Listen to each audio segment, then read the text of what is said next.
Hello student, welcome back to my channel. In this video, I'm going to explain the text explanation of grade 2 English Marigold and the name of the text that is Curly Locks and the Three Bears. तो चलिए इसे पढ़ना और समझना शुरू करते हैं. Once there was a girl with curly hair. एक बार एक लड़की थी जिसके जो बाल थे वो घुंघरालू थे, करली थे. करली मतलब होता है घुंघरालू. Her name was Curly Locks और उसका नाम क्या था? Curly Locks. One day she went into the forest near her house. एक दिन वो बच्ची अपने घर के पास एक जंगल में जाती है. She saw a cottage. Cottage होता है बच्चों, एक स्मॉल हाउस होता है, एक हट होता है. उसने वहाँ एक छोटी सी कुटिया देखी, वो उसमें चली जाती है. Is anybody in? She asked. वो पूछती क्या कोई अंदर है? There was nobody. वहाँ कोई नहीं होता. The Bear family lived in the cottage. क्योंकि जो बियर फैमिली होती है वो उस कॉटेज में रह रही होती है. They had gone for a walk. और वो लोग सारे टहलने के लिए बाहर गए हुए होते हैं. Curly Locks went in. Curly Locks अंदर जाती है. She wanted to see who lived there. वो देखना चाहती थी कि वहाँ कौन रहता है. She saw 3 bowls of porridge on the table. वो क्या देखती है कि टेबल पे 3 दलिये के कटोरे रखे गए हैं. There was a big bowl for Papa Bear, a middle size bowl for Mama Bear and a tiny little bowl for Baby Bear.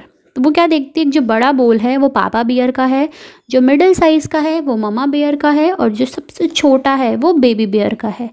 Curly locks was hungry. लेकिन कर्ली लॉक्स को बहुत भूख लगी होती है. She at the porridge from the big बोल. वो बड़े से बोल से पॉरेज खा जाती है. It was very hot. She ate from the middle size bowl क्योंकि बहुत गर्म होता है. फिर उसके बाद छोटे वाले मिडल वाला जो होता है उससे खाती है. It was too cold. वो बहुत ठंडा होता है. She ate from the tiny little bowl और फिर उसके बाद वो जो सबसे छोटा होता है वो बेबी बियर का बोल उससे खाती है. And it was right. ये बिल्कुल ठीक है वो कहती है. Curly locks ate up all the porridge. इस तरीके से वो सारा पॉरेज खा जाती है, दलिया खा जाती है. Then she went to the bedroom. उसके बाद वो बेडरूम में जाती है. There was a big bed for papa bear, a middle size bed for mama bear and a tiny little bed for baby bear. वहाँ पे 3 अलग अलग बेड रखे रहते हैं बच्चों. जो बड़ा वाला होता है वो पापा का होता है, जो मिडिल होता है वो मामा का और जो सबसे छोटा होता है वो बेबी का होता है. Big bed was very hard. जो बड़ा वाला बेड होता है वो थोड़ा हार्ड होता है, उसका जो मटेरियल होता है. मिडिल साइज वाला थोड़ा सॉफ्ट होता है. But the tiny little bed was just right. लेकिन जो सबसे छोटा होता है वो बहुत ज़्यादा बेस्ट होता है, वो सॉफ्ट होता है. Curly lock fail asleep in the tiny little bed. Asleep का मतलब होता है बच्चों की सो जाना, getting into sleep.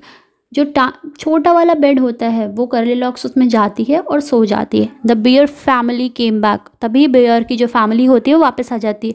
Somebody ate my porridge shouted papa bear in his big gruff voice. Gruff होती है बहुत ही कठोर तेज आवाज़ में. उसको कहते हैं किसी ने मेरा पॉरेज खा लिया है. Somebody ate my porridge too. और मामा भी वही कहती किसी ने मेरा भी खा लिया है. Somebody finish all my porridge said baby bear in his tiny little voice. तब भी वो छोटू सा जो भालू होता है वो कहता है मेरा भी सबने दलिया खा लिया है, पूरा का पूरा जिसने भी खाया है.